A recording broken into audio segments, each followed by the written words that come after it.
ఎండోయ్ బెల్లం తాలికలు చేద్దామా? చూసేయండి అయితే. ఒక గిన్నెలోని ఒక గ్లాస్ బియ్యం పిండి వేసుకొని గ్లాస్ మైదా పిండి వేసుకోవాలి. ఈ లోపు ఒక గ్లాస్లో వాటర్ బాగా మరిగించుకోవాలి గోరువెచ్చగా. వేడిగా అయిన తర్వాత దింపేసుకోవాలి. తర్వాత ఇంకో బౌల్లోని గ్లాస్ బియ్యం పిండికి గ్లాసున్నర బెల్లం వేసుకోవాలి. అంటే మనం ఎంత స్వీట్ తింటామో దాన్ని బట్టి అయితే ఇంకో గ్లాసు 2 గ్లాసులు వేసుకోవచ్చు. లేదు తక్కువ తినేవాళ్ళు గ్లాసున్నర వేసుకుంటే సరిపోద్ది బెల్లం. దానికి 2 గ్లాసెస్ వాటర్ పోసి బెల్లాన్ని కరిగించుకోవాలి. ఈలోపు బియ్యం పిండిని వాటర్ పోసుకొని ముద్దలాగా చేసుకోవాలి.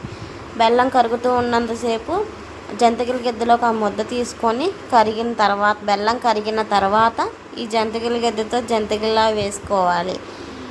ఎంత పిండి అయితే ఉందో అంత పిండి వేసేసుకొని బెల్లం పాకం దగ్గరికి వచ్చి దగ్గర అయ్యేంత వరకు ఉడకాలన్నమాట.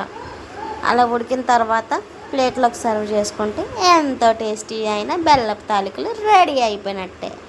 తినేయండి మరి.